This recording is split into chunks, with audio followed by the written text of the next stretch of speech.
Bonjour à tous. Aujourd'hui, nous allons parler d'une maladie qui peut sérieusement affecter nos chiens, la pyroplasmose. C'est une affection grave. Le chien peut en mourir si on ne réagit pas dans les 48 heures suivant les premiers symptômes. C'est très très rapide. Elle est transmise par les tiques et peut toucher n'importe quel chien. Si auparavant les tiques étaient plus présents à partir du printemps en France, cela n'est plus le cas. Cela peut arriver même en hiver désormais. Pour ma part, c'est en février que ma chienne Maya a été contaminée. La pyroplasmose est très fréquente en France. Il est vraiment essentiel de connaître cette maladie et évidemment d'en reconnaître les symptômes. Alors la pyroplasmose, qu'est-ce que c'est? Elle est également connue sous le nom de babésiose. C'est une maladie parasitaire transmise par les tiques. Ces parasites microscopiques, appelés babésia ou pyroplasmes, infectent les globules rouges du chien, provoquant une série de symptômes très graves. Pour que le chien soit infecté, il faut évidemment qu'il soit mordu par une tique, elle-même infectée par des pyroplasmes. Les parasites, Babesia, envahissent alors les globules rouges du chien. Ils se multiplient à l'intérieur de ces globules rouges, les détruisant et libérant de nouveaux parasites dans le sang. La destruction des globules rouges entraîne des symptômes graves, principalement liés à l'anémie qui en résulte. En aucun cas, le chien ne peut s'en sortir seul. Il faut absolument administrer un antiparasitaire par voie interne. Le pronostic de guérison est toujours réservé. Il dépend de la rapidité du diagnostic et du traitement. Les infections graves peuvent être mortelles si elles ne sont pas traitées à temps. Tous les ans, des chiens meurent de la pyroplasmose. De graves complications hépatiques et rénales sont toujours possibles. Alors, un petit rappel, pour ceux qui l'ignoreraient, les tiques sont des acariens de grande taille. Elles ont un corps aplati et ovale, généralement de couleur brunâtre. Leur taille peut varier de quelques millimètres à 1 centimètre selon l'espèce et leur stade de développement. Les tiques se trouvent principalement dans les zones boisées, les prairies et les espaces avec de la végétation dense. Elles aiment les environnements humides et se tiennent souvent sur les herbes hautes et les buissons en attendant de s'accrocher à un hôte. Il existe de nombreuses espèces de tiques. Les plus connues sont les ixodes, Ricinus, souvent appelée tique du mouton. Elle est répandue en Europe et peut transmettre la maladie de Lyme. Dermacentor variabilis, connue sous le nom de tique américaine du chien. Elle est présente essentiellement en Amérique du Nord et peut transmettre la fièvre pourprée des montagnes rocheuses. Et puis Rhipicephalus sanguineus, aussi appelée tique brune du chien. Elle est cosmopolite et peut transmettre la babésiose canine ou pyroplasmose. Vous me direz dans les commentaires si vous voulez que je fasse une vidéo documentée sur les tiques qui peuvent par ailleurs transmettre bien d'autres maladies aux chiens comme à l'homme d'ailleurs.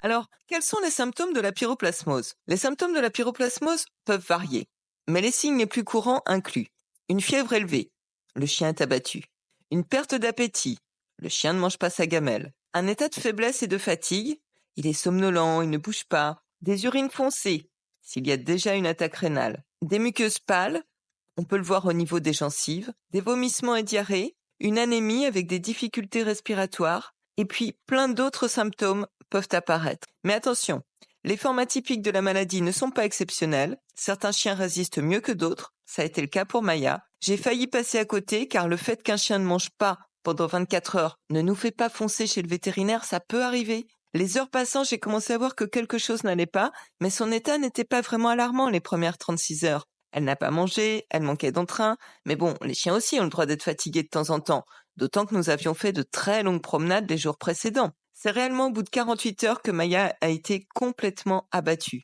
et que je suis devenue très inquiète car il était 18h30 et il fallait attendre le lendemain pour que le vétérinaire la voie.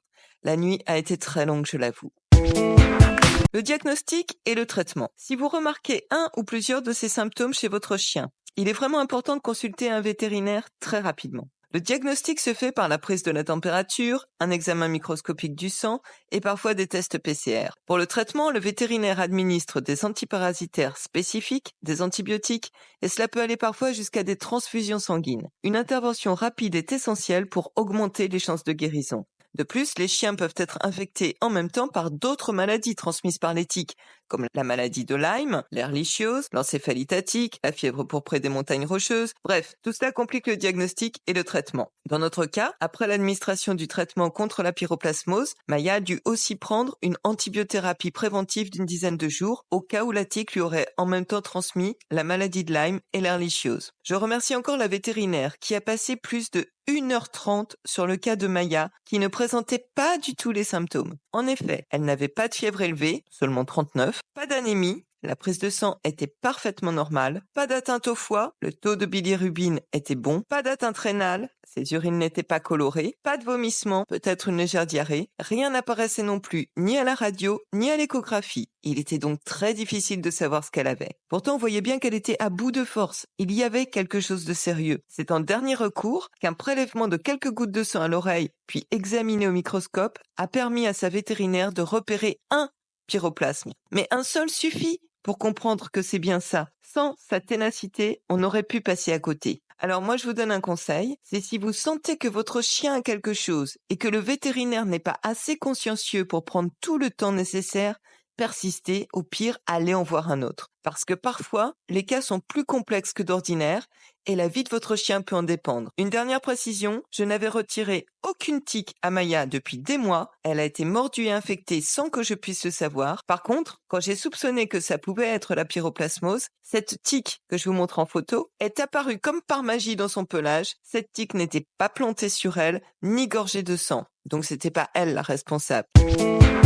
Alors, qu'est-ce qu'on peut faire contre la pyroplasmose? La meilleure façon de protéger votre chien contre la pyroplasmose est la prévention. Il est absolument nécessaire d'utiliser des produits anti-tiques régulièrement et pas seulement au cours des mois de printemps et d'été. Désormais, les tiques sont présentes toute l'année. Même dans votre jardin, il peut y en avoir. Il existe de nombreux produits. Vous pouvez voir avec votre vétérinaire ce qui convient le mieux à votre chien, suivant son mode de vie, son âge et son état de santé. Il faut examiner votre chien après chaque promenade, particulièrement en forêt. Mais évidemment, cela dépend aussi du pelage du chien. Sur certains chiens, il est facile de voir les tiques. Pour d'autres, à la fourrure très épaisse et foncée, c'est bien plus compliqué. De plus, les tiques circulent parfois dans notre environnement avant de s'accrocher, plusieurs heures ou jours après la promenade. On dit aussi parfois d'éviter les zones infestées de tiques. Mais je ne vois pas très bien en quoi ça consiste. Les tiques sont de plus en plus résistantes à tous les produits et il y en a vraiment partout. Donc je ne vois aucun moyen d'éviter les zones où il y aurait des tiques.